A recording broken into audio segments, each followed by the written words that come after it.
지금으로부터 10년 전에 겪었던 일입니다. 당시 외가 친척들은 남해안의 작은 섬에 모여서 살고 계셨습니다. 그 섬은 정말 작은 섬이라고 말할 수 있을 정도로 인원이 30명도 안 되는 사람들이 살고 있었기에 전기는 자가 발전기로, 식수는 우물에서 해결하는, 흔히 말하는 현대 문명과는 거리가 먼 외진 곳이었습니다. 그래서 그곳엔 평소 방문할 일이 전혀 없었던 곳이었습니다만 마침 여름방학 때 큰 외삼촌의 환갑잔치가 있었기 때문에 저희 가족은 그곳으로 휴가를 가게 되었던 것입니다. 섬에 도착한 첫째 날, 외할아버지와 외할머니의 제사를 지냈습니다. 그리고 큰 외삼촌의 환갑날까지 아직 나흘이나 남아 있었기 때문에 저는 동생과 함께 섬의 꼭대기에서 여기저기를 바라보는 일과를 가지게 되었습니다. 그리고 둘째 날, 무료했던 어제를 뒤로하고 저와 제 동생은 저보다 어린 조카들을 이끌고 이미 20년 전에 폐교가 된 초등학교로 향했습니다. 그런데 학교로 발걸음을 옮기던 중 저는 문득 외삼촌의 심부름이 생각나서 섬 남쪽에 부둣가로 가야 했습니다. 동생들은 먼저 학교로 가기로 하고 말입니다.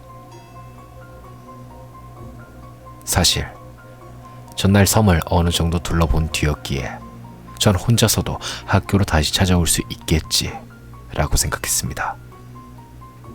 그렇게 저는 심부름을 갔다가 다시 학교로 향하게 되었고, 학교를 바라보며 계속 걷기 시작한 전 문득 이상한 생각이 들어 시계를 바라보게 되었습니다.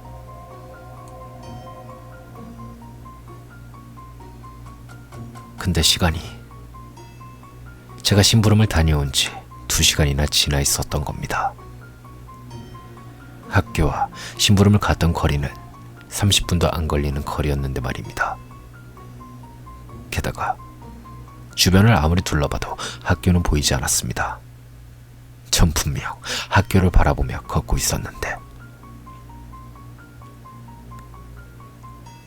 제가 시계를 바라본 후 주위를 보니 학교는 그 어디에도 없었습니다. 즉, 전 분명 길을 잃어버린 게 틀림없었습니다.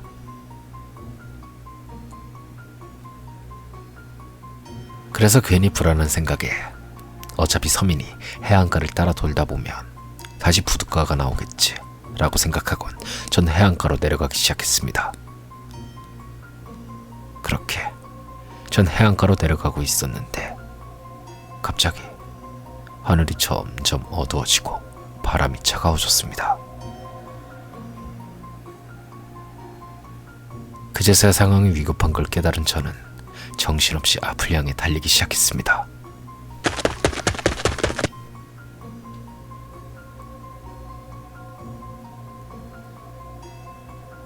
언제라도 비를 쏟을 듯한 구름을 쳐다보자 상황이 점점 더 다급해지기 시작했습니다.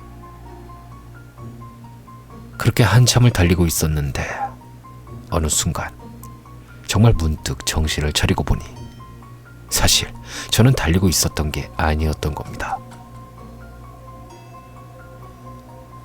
오르고 있었던 겁니다.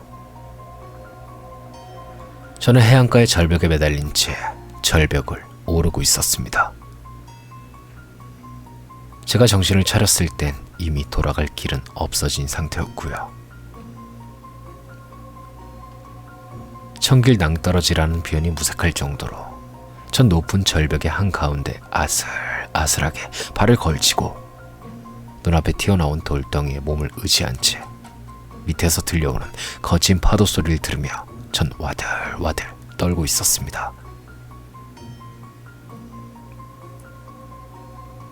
그래도 다행인지 그때 저는 뭔가에 홀린 듯 절벽을 미친 듯이 기어올라서 절벽 끝에 도달하는데 성공했습니다. 참, 이걸 지금 생각해보면 고소공포증이 있어서 비행기만 타도 벌벌 떠는 제가 어떻게 그 절벽을 기어 올라갔는지는 알 수가 없군요. 그리고 나서 전 정신없이 눈앞에 보이는 길을 따라 달리기 시작했습니다.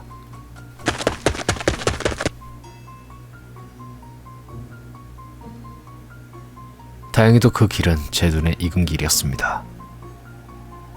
섬에 도착한 첫째 날, 제사를 지내러 가던 길이었기 때문입니다. 이곳에서 외삼촌 댁이 그리 멀지 않음을 느낀 저는 필사적으로 달리기 시작했습니다.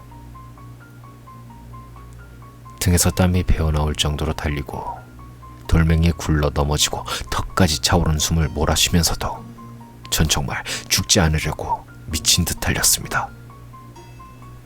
그리고선 기억이 없습니다.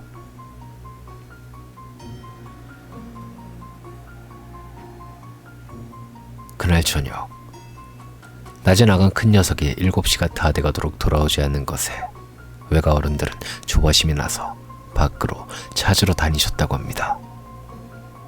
그런데 한참을 찾아도 보이지 않다가 끝내 외삼촌이 절 발견해 주셨습니다만, 외삼촌이 절 발견했을 땐 전 공동묘지의 이름 모를 커다란 무덤 주위를 계속해서 빙글빙글 돌며 미친 듯이 달리고 있었다고 합니다.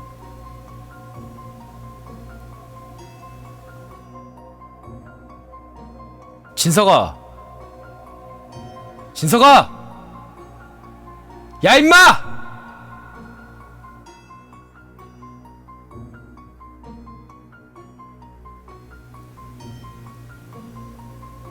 이름을 아무리 불러도 전 대답도 안 하고 그저 무덤 주위를 빙글빙글 돌면서 달리고 있었다고 하네요. 결국 외삼촌이 저를 붙들어서 매치고는 집까지 업어왔다고 하네요.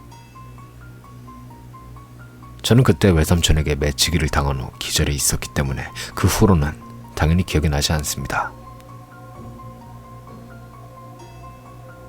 다만 제가 다음날에 들은 것은 학교로 향하는 길이 작년에 태풍으로 인해 커다란 고목나무가 여러 그루 쓰러져서 막혀버린 바람에 동생과 조카들은 학교로 가는 것을 그만두고 일찌감치 집으로 돌아와 잠을 자고 있었다고 하네요.